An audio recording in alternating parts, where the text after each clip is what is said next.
Halo anak-anakku sekalian, selamat pagi semuanya. Apa kabarnya hari ini? Baik ya? Oke, oke semuanya. eh, Miss Lince berharap anak-anak masih selalu semangat ya, menerima pelajaran ya. Oke, belum lama kita sudah melaksanakan PH ya, dan tak terasa sekarang kita sudah masuk ke subtema 3 ya. Kita belajar tematik kelas 2, tema 4, hidup bersih dan sehat, subtema 3, hidup bersih dan sehat di tempat bermain, pembelajaran 1. Nah, kalau anak-anak mendengar kata di tempat bermain, berarti itu pasti anak-anak sering mengunjunginya ya. Di tempat bermain contohnya ada taman ya dan sebagainya ya. Anak-anak mau tahu bagaimana pembelajaran kita hari ini? Oke, disimak baik-baik ya. Ayo anak-anak kita mengamati ya. Tadi sudah dikatakan bahwa kita akan belajar tentang hidup sehat dan bersih di tempat bermain. Nah, ini nih ada taman ya. Kita lihat dulu nih. Ada apa saja di sini? Wah, ini tamannya bersih nggak? Bersih ya, rapi. Kemudian lihat yang gambar B. Aduh, tamannya kotor, berantakan ya, sampah di mana-mana. Nah, kalau anak-anak pilih mana nih anak-anak yang suka? Gambar A atau gambar B? Pasti gambar A ya. Tuh, kalau taman bersih, pasti anak-anak senang bermainnya sampai ada yang tiduran. Tapi lihat nih, taman yang kotor, tidak ada orang ya. Tidak ada anak-anak yang bermain di sini karena tempatnya kok kotor dan berantakan, sampah di mana-mana ya. Padahal kan kita sudah belajar ya, jangan membuang sampah sembarangan. Sekarang kita lihat yuk ada apa di sini? Pada gambar A terlihat taman yang bersih. Di taman terdapat pohon yang rindang. Ino dan teman-teman bermain di taman. Ino dan teman-teman nyaman bermain di sana. Ino dan teman-teman riang gembira. Nah ya, ini tadi dikatakan ini si Ino bersama teman-temannya ya. Mereka sangat bahagia sekali. Ya, mereka berada di taman yang bersih, tertata rapi, tidak ada sampah yang berserakan ya. Oke, tadi dikatakan juga terdapat pohon yang rindang. Pohon yang rindang itu adalah pohon yang besar yang bisa memberikan kesejukan ya. Kemudian kita lihat lagi di sini. Berbeda dengan gambar B ya. Terlihat taman yang kotor dan tidak terawat. Benar ya anak-anak ya, taman yang gambar yang B ini adalah ini nih, taman yang kotor dan tidak terawat. Di taman terdapat sebuah kursi gantung. Apa itu kursi gantung? Nah, ternyata yang disebut dengan kursi gantung yaitu ayunan. Nah, ya, sebenarnya ini mainannya bagus-bagus nih, tetapi karena ini tidak tertata rapi, tidak bersih, ya, anak-anak nggak ada yang mau bermain di sini, ya kan? Nah, berbeda dengan gambar A, ya kan? Nah, tapi anak-anak harus tahu ya, sebuah kursi gantung yang berada di taman disebut itu ayunan, ya. Oke, diingat ya. Kemudian, tempat bermain yang ditanami dengan bunga-bunga disebut taman, ya. Jadi ini yang penting-penting Miss kasih tanda merah ya.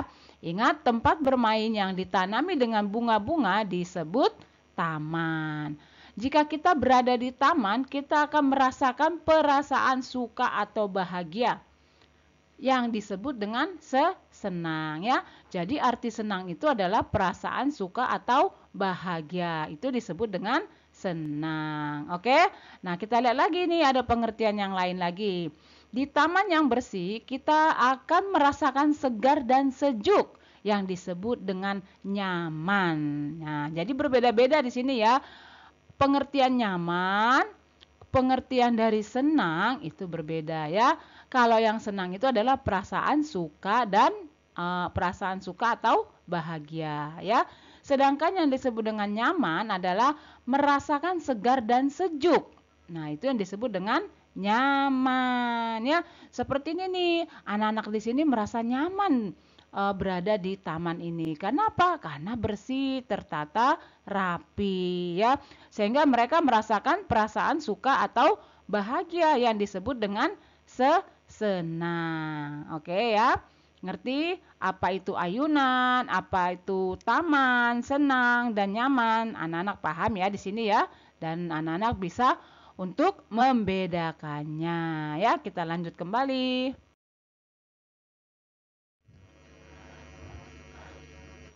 Anak-anak semuanya, tadi Ino masih ingat tidak ceritanya apa? Ino bersama teman-temannya mereka berada di taman yang bersih dan tertata rapi ya.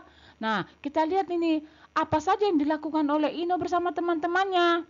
Ayo beraktivitas. Kalau beraktivitas berarti ada sesuatu nih yang harus anak-anak lakukan ya. Di taman, Ino dan teman-teman melakukan berbagai kegiatan. Ada yang bermain bola, nah ya, ada yang bermain dengan kucing peliharaannya, ada juga yang menggambar. Wah, ya, ternyata teman Ino itu ada yang senang untuk menggambar. Nah, anak ya, teman-teman Ino membuat gambar karya 2 dimensi. Anak-anak pernah nggak mendengar apa itu karya 2 dimensi? Nah, di sini sudah Miss berikan penjelasannya. Karya 2 dimensi adalah karya seni yang memiliki 2 ukuran atau sisi. Ya, ternyata dalam menggambar itu ada juga loh yang disebut ukuran atau sisi. Nah, tadi sudah dikatakan ya bahwa karya 2 dimensi adalah karya seni yang memiliki 2 ukuran atau sisi ya. Nah, karya 2 dimensi hanya memiliki panjang dan lebar saja. Contohnya seperti apa? Nah, nih contohnya nih seperti ini nih ya. Ini dia hanya memiliki 2 ukuran, panjang ya dan lebar. Nah, inilah yang disebut dengan karya 2 dimensi. Berbeda lagi dengan karya 3 dimensi anak-anak. Kalau karya 3 dimensi itu memiliki ukuran panjang, lebar, dan tinggi ya. Tetapi pada hari ini anak-anak belajar karya 2 dimensi. Paham ya? Tadi apa yang disebut dengan karya 2 dimensi? Karya 2 dimensi adalah karya seni yang memiliki 2 ukuran. Nah, namanya aja udah 2 dimensi, berarti 2 ukuran ya. Ukurannya apa saja? Nah, di karya 2 dimensi memiliki ukuran panjang dan lebar ya. Nah, ini contohnya nih ikan. Nah, terus domba. Nah, di sini anak-anak suruh ngapain? Pasti sudah tahu ya, suruh ngapain ya? Oke ya. Nanti anak-anak kalian gambar nih yang sudah Miss Linca siapkan. Anak-anak boleh bebas memilih. Mau pilih ikan boleh, mau menggambar domba boleh, mau dua-duanya juga boleh ya. Kalau anak-anak mau menggambar, apa saja sih alat yang dibutuhkan dalam menggambar? Pasti sudah tahu ya, buku gambar, pensil ya, pensil warna macam-macam terserah anak-anak ya. Ada yang disebut krayon, ada yang disebut spidol warna. Anak-anak sudah belajar itu ya. Untuk pensil warnanya anak-anak boleh bebas memilih apa saja. Tetapi dalam mewarnai harus searah biar nanti hasilnya bagus ya.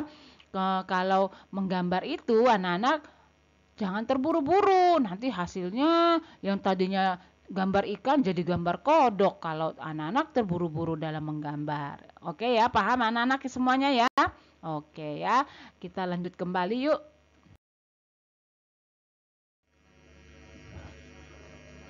Ini gambar apa ya?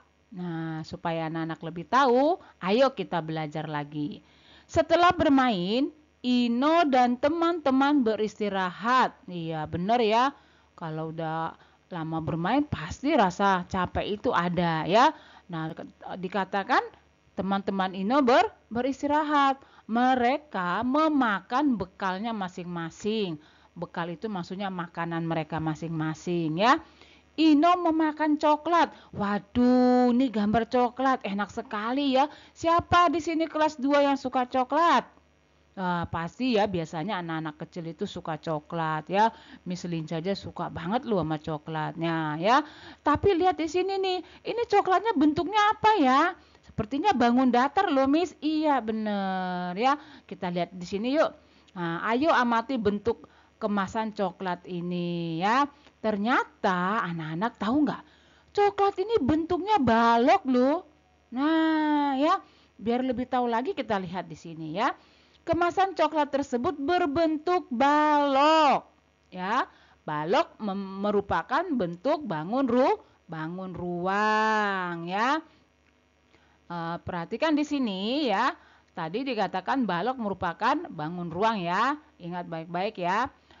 Nah, kemudian pada gambar balok ini ya, anak-anak ada melihat kan di sini kan? Ada huruf A, B. Nah, ini harus diberi tanda karena kita akan belajar tentang ruas garis pada balok ya.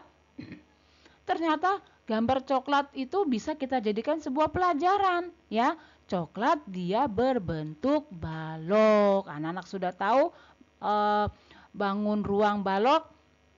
Nanti ada juga yang disebut kubus ya. Kalau kubus itu semua sisinya sama. Tapi kalau balok berbeda ya. Sisinya ada yang panjang, ada yang pendek ya. Nah, kita belajar dulu di sini ya tentang bangun ruang balok ya. Perhatikan di sini.